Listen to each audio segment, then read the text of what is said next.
자, 나를 보면 4월 아니 늦어. 늦어는 있고, 아니 있고, 아으 오는구나. 곶꼬리새는 꾀꼬리새지. 꾀꼬리새야. 무슨다 녹사님은 옛날을 잊고 신경. 무엇 때문에 녹사님은 옛날을 잊고 계신가 하면서 임에 대한 원망을 나타내고 있지. 그리고 다 보면 5월 5일에 5월 5일 아우수린날, 수린날은 단오날이지. 그 단오날에 아침 약은 즈문힐. 즈문은 우리 천을 의미하지. 그래서 지문힐은 이 해, 그 천년을 의미하는 거야. 그래서 아침 약을 천년을 사시게 할 장존, 오랫동안 살게 할 이 약을 바칩니다. 그래서 아우 동동다리 이러면서 임에 대한 장수를 기원하는 거지. 그래서 라 보면 6월 보름에 아우 별의 바람 빛다오라. 별해는 벼랑에 버린 빛 같은 내 신세여. 그러니까 버려진 자기의 신세를 한탄하고 있는 거지. 돌아보시님을 적금 존니나이다. 돌아보시님을 잠시나마 쫓아가옵니다. 그래서 여기서는 나를 버린 임이지만 아직까지 사모하고 있는 임에 대한 사모.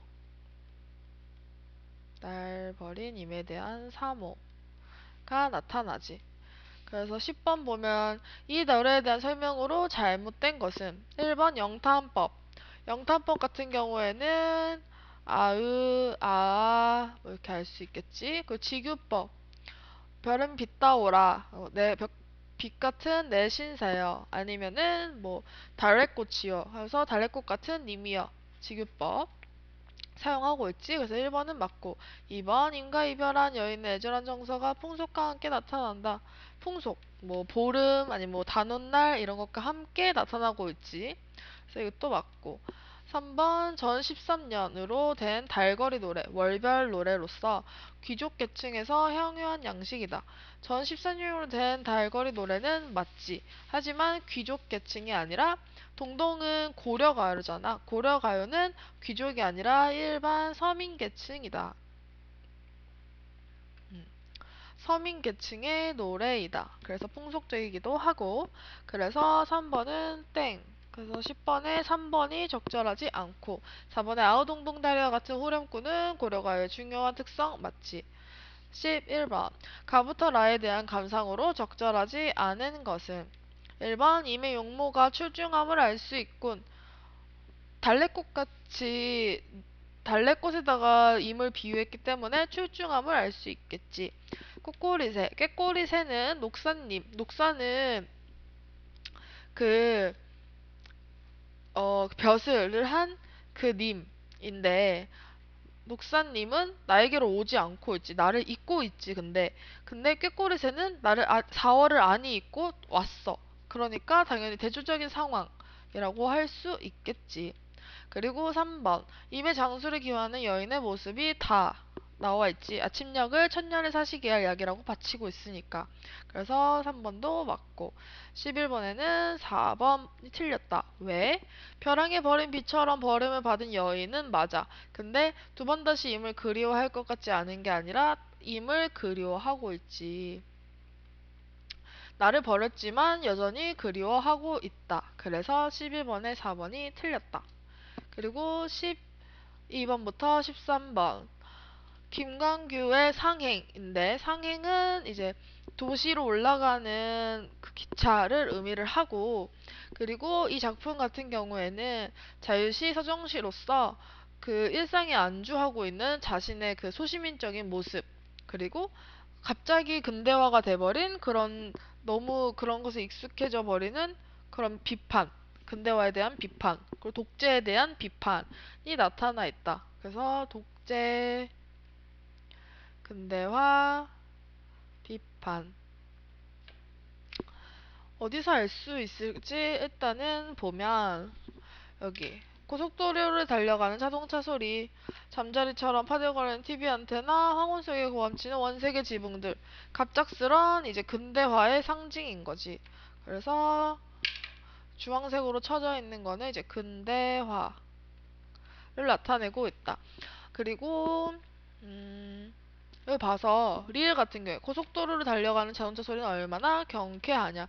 지금 나는 비판을 하고 싶은 거지만 얼마나 경쾌하냐. 그리고 맥주나 콜라 같은 것들도 갑작스럽게 이제 근대에 대해서 익숙해진 이런 물건들이기 때문에 이런 거에 대해서 즐거운 여행을 했다. 이것도 내 원래의 마음은 그렇지 않지만 반대로 표현을 하고 있는 거지. 그래서 이것과 이것 다 반어적인 표현을 사용하고 있다. 알 수 있겠고, 그리고 여기 흥미있는 주간지를 보며 고개를 끄덕여다오. 이런 근대화된 상황과 그리고 흥미있는 주간지는 이런 현실 상황, 현실에 뭐 이렇게 독재되어 있는 이런 상황들 말고 아무것도 모르는 그 현실을 외면하고자 하는 거잖아. 그래서 현실 문제 외면을 나타내고 있는 부분, 그냥 이런 것에 젖어가지고 즐기는 모습. 들을 얘기하고 있는 거지. 그래서 비판하고 있는 거지.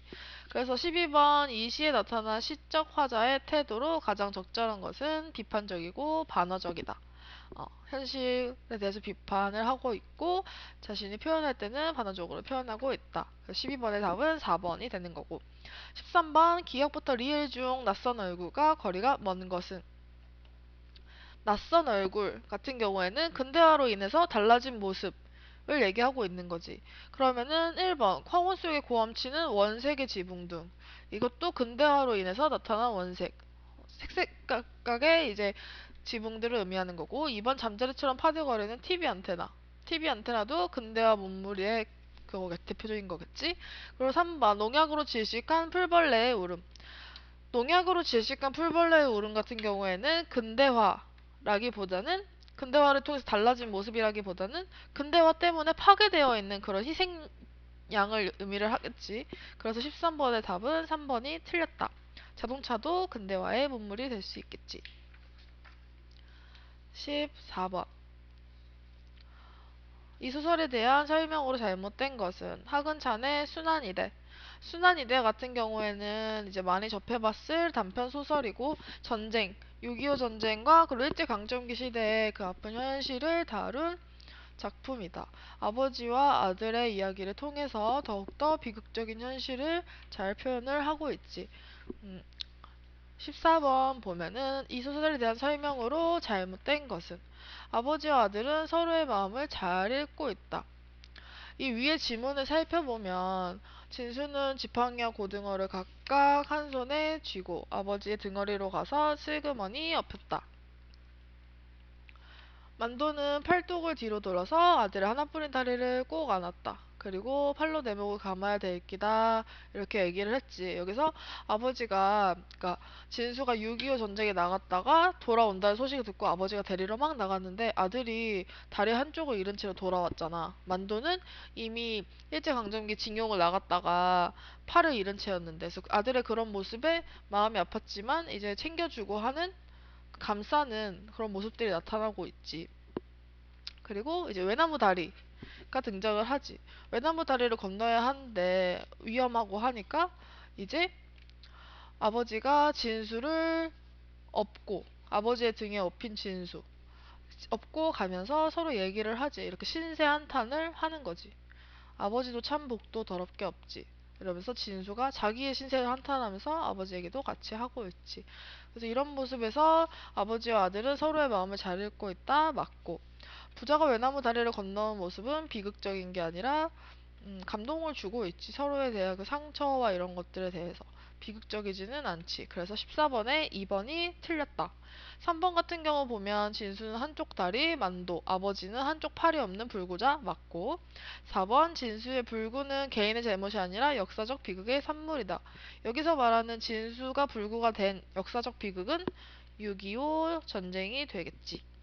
그래서 4번도 맞고 14번에 잘못된 거는 2번이다. 15번 밑줄 친 기억이 함축하고 있는 의미로 적절한 것은 여기서 기억을 보면 어디 있지? 여기 이광경이라고 나오지. 이 함축하고 있는 거 적절한 것은 3번이겠지. 아버지도 불구이고 아들도 불구야. 하지만 힘을 합쳐서 실현. 이 외나무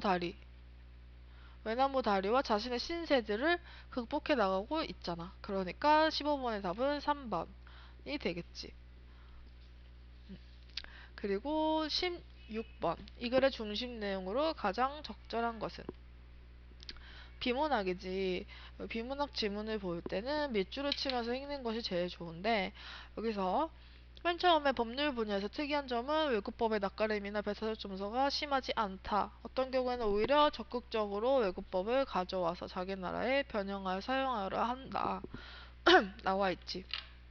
그리고 왜냐하면 하고서 뒷받침하는 이제 근거들이 나오고, 그러고 나서 현실 속에서 계속해서 법들은 생겨나고 없어지고 하는데 현실 속에서 잘 기능하고 있다면 그 법의 유용성은 이미 검증된 것이 다름이 없다. 없어 효용성이 없는 법이라면 이미 사라졌을 텐데 현재까지 계속해서 존재하고 있다는 것은 이 법이 이만큼 사용 가능하기 참 좋다라는 거기 때문에 검증이 되었다라고 얘기를 하는 거지. 그래서 후발주자, 이 법을 새로이 시작하고자 하는 사람들의 입장에서는 선진국의 법을 참고해서 법률을 제정하는 것이 여러모로 효율적이다. 시행착오를 줄일 수 있다.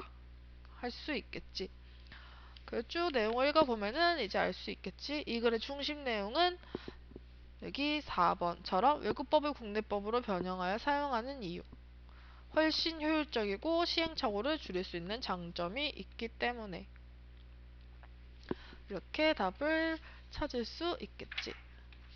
17번. 이 글을 이해한 내용으로 적절하지 않은 것은 17번 보면 역시 비문학 지문이고 적절하지 않은 것은 나왔을 때는 내용 일치 문제이다. 이럴 때 캘리포니아 칼로스 쌀에 대한 얘기가 나왔어. 근데 수입 초기에는 우리나라랑 굉장히 다른 맛을 사람들이 찾지 않았는데 몇 해 지나지 않아서 쌀과 대등한 맛을 보여주었다고 하지. 그리고 이렇게 맛이 좋아진 것은 바로 보관 문제를 해결했기 때문이다.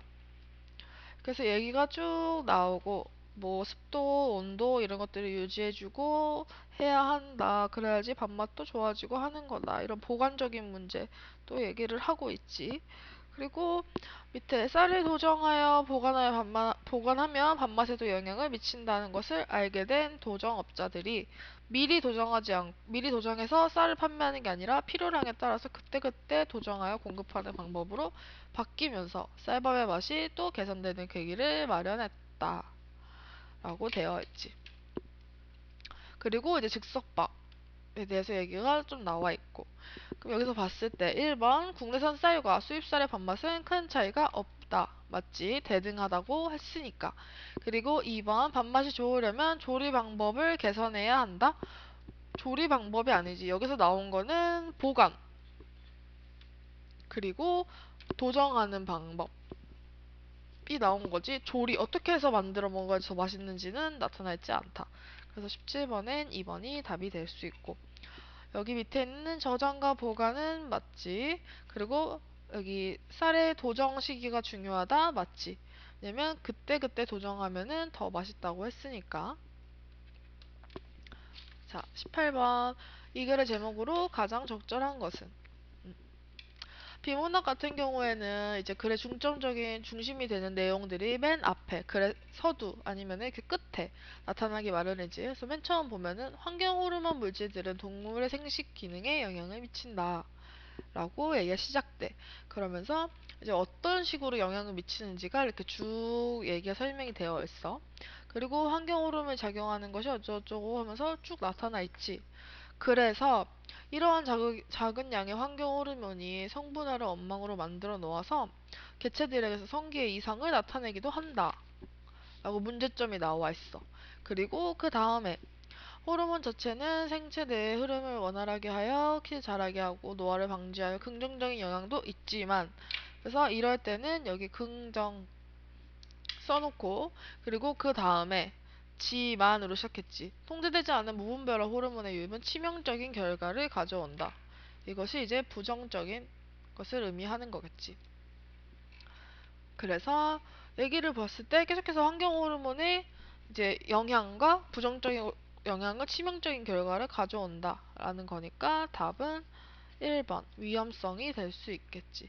장점과 단점이 될 수 없는 이유는 이것이 될 수 없는 이유는 이것에 대해서 구체적으로 글을 얘기한 것이 아니라 환경 호르몬이 어떻게 해서 영향을 미치는지가 더욱더 자세히 되어 있기 때문에 답은 1번이 되는 거.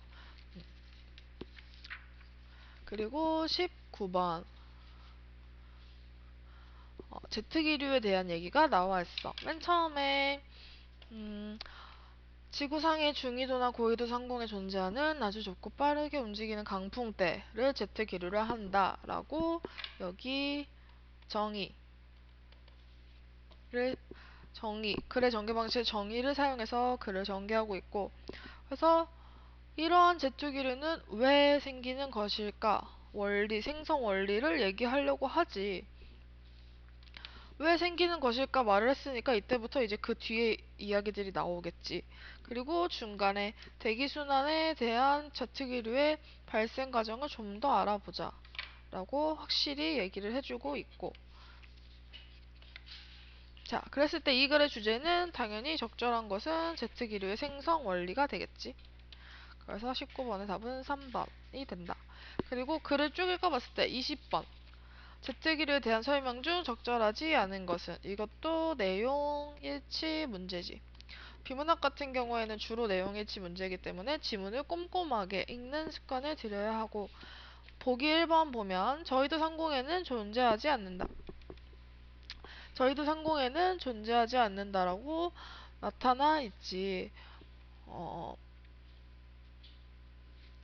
여기 보면은 저희도 상공에서는 제트기류는 존재하지 않고 이 고위도에서 나타난다라고 나타나 있지. 그리고 2번 제트기류의 발생 성층권의 역할이 필요로 하다라고 이쪽에 부분에서 나와 있고, 그리고 3번 비슷한 열적 성질을 가지는 공기가 만나는 경계 지점에 제트기류가 생긴다. 이것이 틀렸지. 왜? 여기 밑에서 보면은 서로 다른 열적 성질을 가지는 공기가 만나는 경계 지점에 제트기류가 형성된다. 서로 다른. 이렇기 때문에 비슷한이 아니라 서로 다른. 그래서 20번에는 3번이 적절하지 않다. 그래서 20번에 3번까지 이렇게 을지대 언어 적성 검사 해설을 마칩니다.